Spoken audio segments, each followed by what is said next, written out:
guys! So we get a ton of questions from our amazing followers on a daily basis. And the other day, I actually received a request from a teacher who said that she had played Ruby's videos in her class and her students had a lot of questions about Ruby. She sent me a Word document with a bunch of questions and was wondering if I could answer them in a video and send it back to the class. I said, of course, we'd be happy to do that, but I feel like it would be better if I shared it on our YouTube channel where everyone can watch it so they can also hear the answers to these questions. So this is from Ms. Jackson, who is an ELA teacher at Mac Williams Middle School in Fayetteville, North Carolina. And Ms. Jackson's students had a lot of questions for both Ruby and me. And Ruby's at school right now, so I thought I'd take some time to answer the questions for me because some of them are things that I don't really like to talk about in front of Ruby. And then when Ruby gets home from school today, we will ask her the questions for Ruby. So let's get started.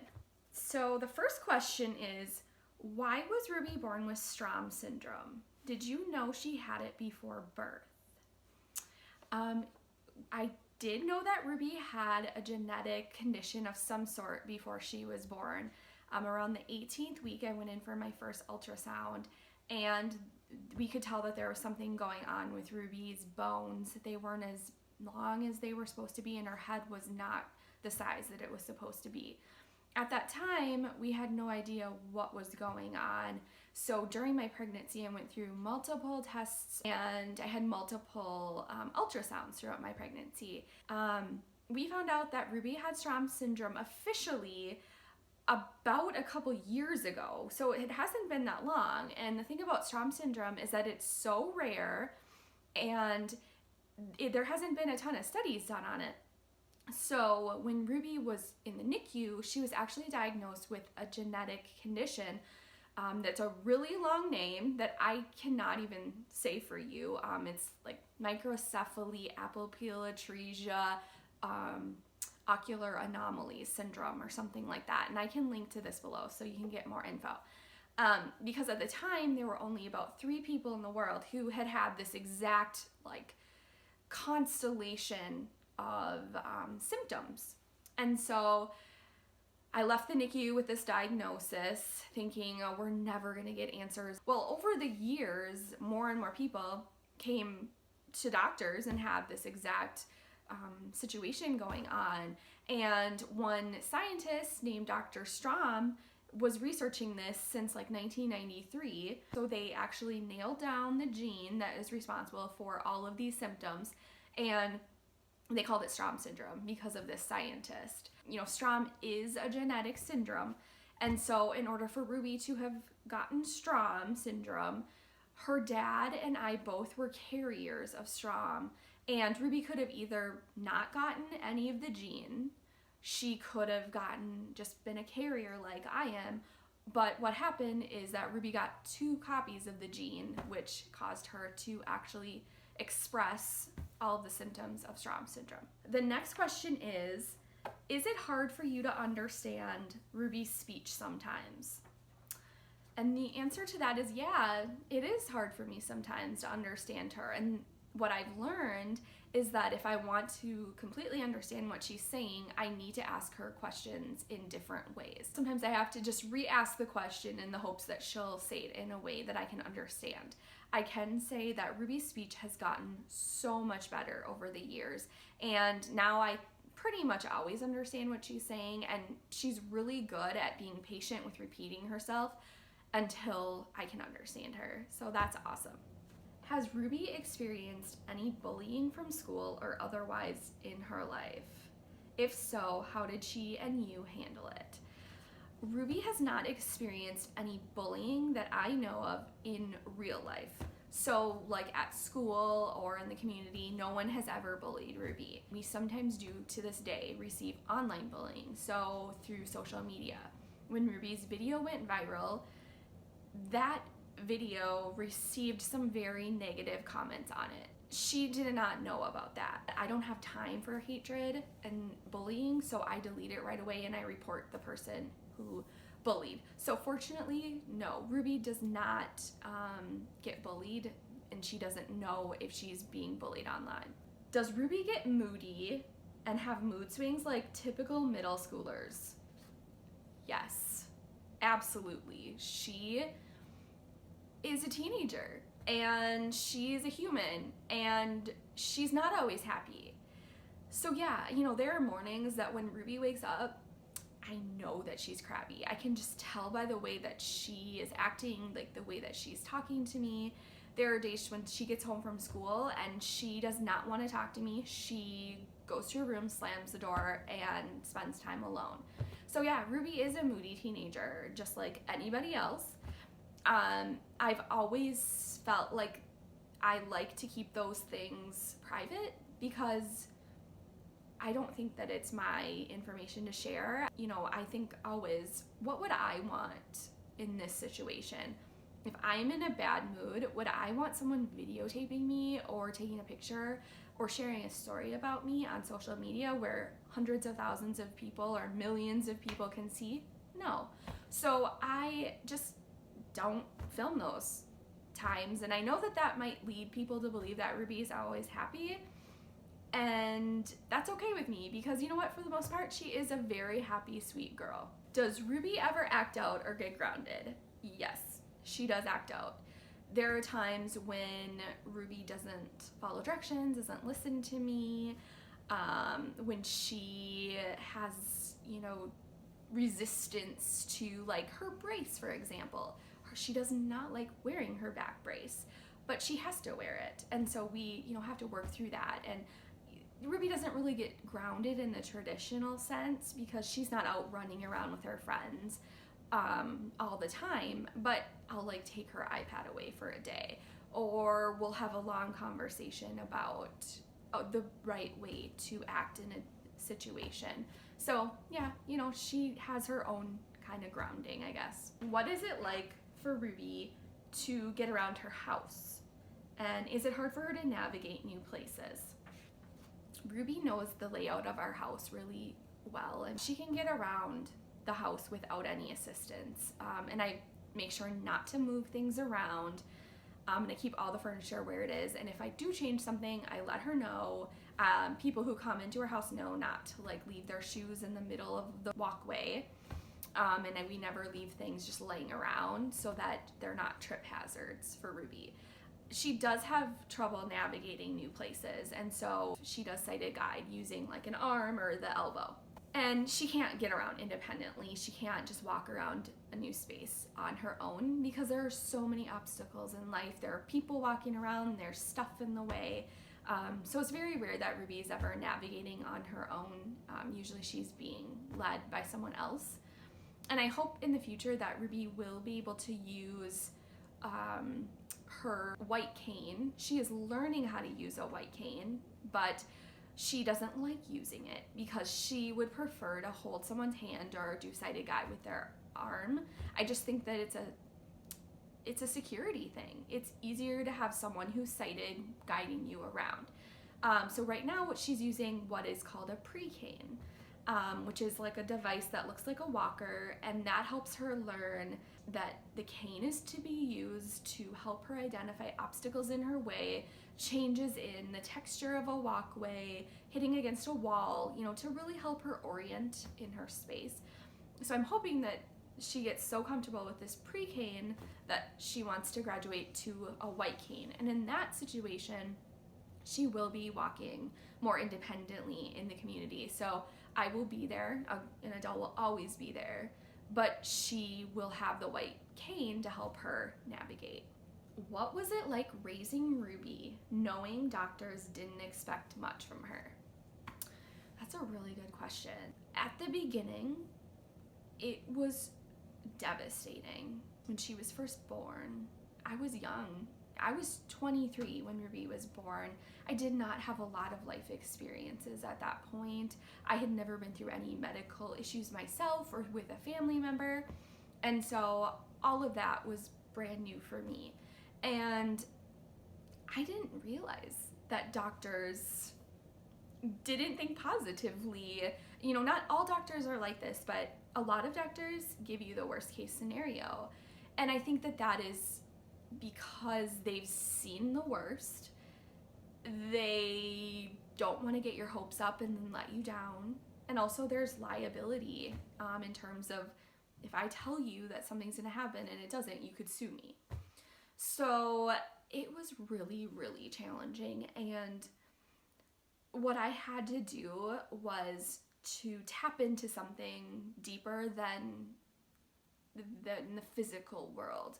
I had to really tap into my faith and belief that it was going to be okay, no matter what happened. I had to let go of the fear of her not doing things and instead really latch on to every new amazing thing that she did. I had to let go of my ideas about what I thought motherhood was going to be. So it was a lot of letting go of my notions about what parenting was supposed to be like, and instead just embracing the life that I had been given, embracing the child that I had been given. And I saw that Ruby had something special inside of her. Even as a tiny little baby, there was just something amazing about Ruby. And I knew that she was gonna go somewhere with her life. No matter what happened, I knew her life was gonna be amazing. And so I've just held on to that hope. And look at her now. She's inspiring so many people every day and teaching people about inclusion, kindness, and acceptance. And that it doesn't matter what your abilities are, that you can make a difference in this world. So I am truly blessed to have Ruby in my life. Has Ruby's experience with Strom Syndrome changed your mind about having more children? I think that when I was younger, I did think that I did want to have more children. I wasn't concerned about having a child with Strom necessarily because I knew how rare it was and I knew I wasn't going to have another child with Ruby's father. But as life works out, I just never got around to having more children. I was really focused on parenting Ruby, and relationships with other people weren't as important in my life. So now I'm blessed to be in a really great relationship, but we're both in a place where we already have kids who are teenagers and we're really happy with that. And so I feel blessed to not only have Ruby, but to have my boyfriend's 2 sons in my life. And they are more than I could have ever wanted. Does Ruby like to watch TV and movies? She does. We don't really just sit down and like watch TV together. She loves Disney movies, cartoons, and things like that. So, we'll sit down and watch a movie together. She loves Christmas, so we've been watching a lot of Christmas movies. Ruby really enjoys listening to music or watching videos on her own, on her iPad, in her bedroom, which is such a typical teenager thing to do. So I let her do it. On the weekends we'll sit and watch movies together, but most of the time she wants to be hanging out by herself. Is it tough traveling with Ruby? And are other passengers and the airline workers nice and understanding towards Ruby? I think that traveling with Ruby has been the most amazing experience ever. I held off on taking her on airlines for quite a long time because Ruby, for a while when she was younger, if she would get into a situation where she was not happy, she would freak out. I know this is hard to believe, but she would scream bloody murder. She would self-injure, hit herself, pull on her hair. So I was petrified of being trapped in an airplane with Ruby. So I waited until Ruby had grown up and she stopped having those behaviors. We worked through those behaviors. So we went on our first trip a couple of years ago. My parents bought a condo in Florida and I wanted to take Ruby there to see the ocean, and we needed to get away from the cold winter. And she did so awesome. My parents were there on that first flight to help me, which really helped because, getting through security is challenging when you're alone. So you gotta get all your stuff out of your bags, you gotta take your shoes off, And so on top of that, I'm helping Ruby get through security. But the airline workers are so awesome. Like, the security people were amazing that first trip. They understood, they can see that Ruby has a disability, so they give us concessions. People behind us understand that I'm doing this by myself. Sometimes people rush, they push through and try to get impatient. So we have flown Spirit a lot. And this is not an advertisement for Spirit. I am not sponsored by them. We can always find really cheap flights to Florida. We flew to California, to Boston. And so we've just picked Spirit. But I've been amazed by how awesome they are with Ruby. They let us board early so we can get on the plane and not have people rushing, behind us, because it's hard for Ruby to walk down an airline aisle because it's small. I have to guide her, so I'm standing behind with one arm on her shoulder, helping her find her seat. I have to get her bags up in the overhead bin, and but they let us board early. So before anybody else boards, well, that's the cat. Before anybody else boards, we get to get on, and so I can go through that process slowly. Last time we went to Florida this year, just a little bit ago, I tried to check in for our flight and I wasn't able to get in, and I like to check in right away so that hopefully we can get seats assigned to us that are up closer to the front, and I know that we are sitting next to each other. That is, we have to sit by each other. That is something that has to happen.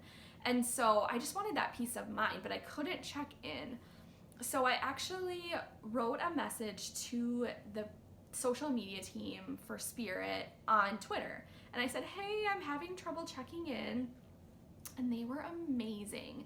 They asked, do you need a wheelchair assistance from, security? And then they booked us with row 3. So for both of our flights to and from Florida, Ruby and I got to sit in row 3. And then my parents were flying down to Florida with us, so they went up and asked, is there any way we can sit by our, granddaughter? And they moved my parents up to row 4, so they were right behind us. And then while we were on that flight, one of the flight attendants actually gave Ruby a free snack pack, just because they're amazing. And so I've heard a lot of negative things about every single airline about disability accommodations, but they've been amazing. When we are traveling and doing things, I find that it's best for us to really have some sort of schedule and different activities that are keeping Ruby busy. So when we went to Boston, we were busy. Like, we walked 30 miles in 6 days, and she was exhausted. She had moments, but she was amazing. And so I find that it's best for us to just be moving and keeping busy. But then in the evenings, when the boys wanted to go swimming, Ruby and I would just stay in the hotel room and relax. And so we just find ways to make it work. And I want Ruby to see as much of the world as possible. I'm never going to restrict our activities unless it's absolutely necessary. And I think that helps her to do better in those situations. So yeah, we love traveling. Does Ruby realize when other people are mean, rude, or inconsiderate around her? Has she ever noticed anyone treating her differently, like in a negative way? She cannot see that well, but she picks up on other things. So she can pick up on energy and vibes from people. If people are being unfriendly, I think she can sense that. But a lot of times Ruby has a way of making other people happy. So if she smiles at them, says something silly, accidentally touches them, they smile. When I see people staring at Ruby, I try to smile at them. At first when I would notice it, it would really bother me. And now I don't have time for it. I just let it go, because people are curious. And I hope that by sharing things like this and answering these questions and by sharing videos of Ruby online, that people will start to be able to be exposed more to people with disabilities, and hopefully that'll help them react better in real life. We just want to live our lives, and we don't really care what other people think. I also wanted to take some time to answer like a bonus question. This is not a question that the kids from this class ask me, but it's a question that I receive all the time, and I haven't answered it in a video yet. But that question is Ruby's dad involved in her life? And the answer is no. Ruby's dad passed away before she was born, when I was about 20 weeks pregnant. He had battled with depression for a long time, and sadly, he took his own life. It hasn't been easy, and it's also not easy to explain to Ruby that she doesn't have a dad, that her dad passed away, because Ruby doesn't have the cognitive ability to really understand death. My parents' dog passed away a few years ago, and so we walked through that process with Ruby at that time about how, you know, their dog will no longer be around because she died. My great aunt passed away. We talked about it with that. And so she understands that, like, when people die, they go away. But the hardest thing about her father is that he was never a part of her life.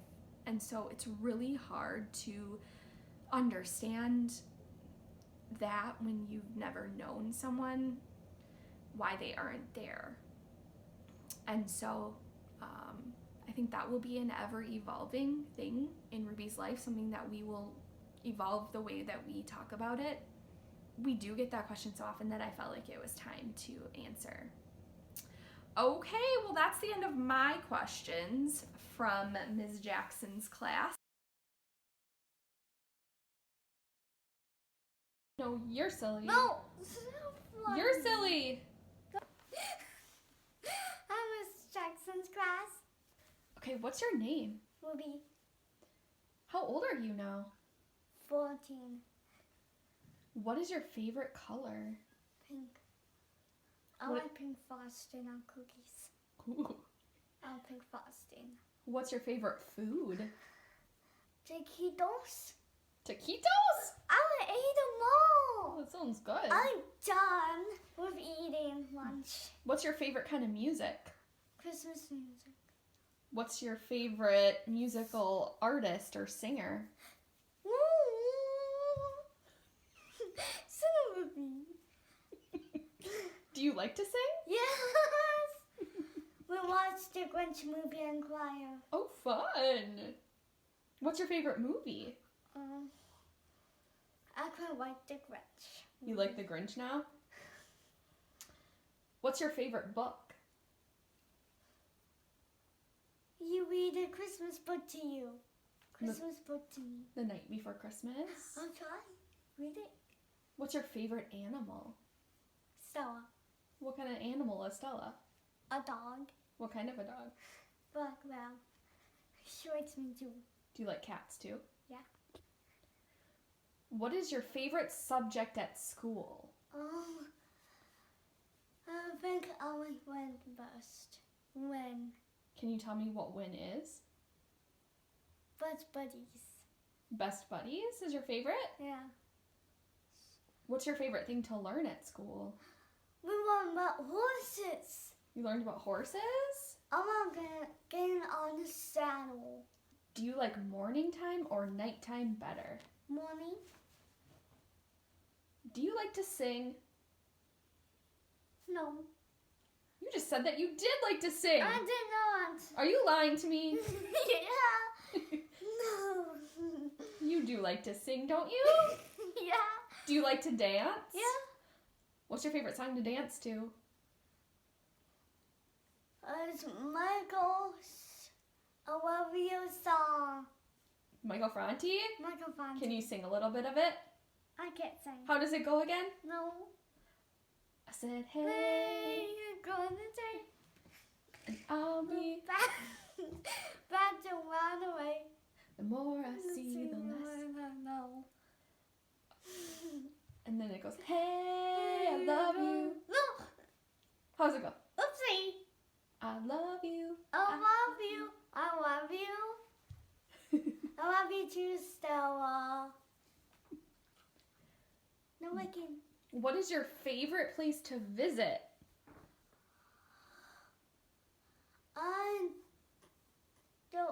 visit from Colorado.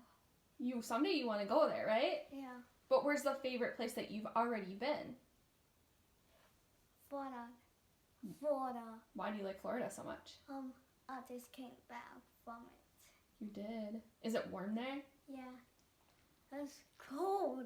It was kind of cold when we were there, wasn't it? That was a bummer.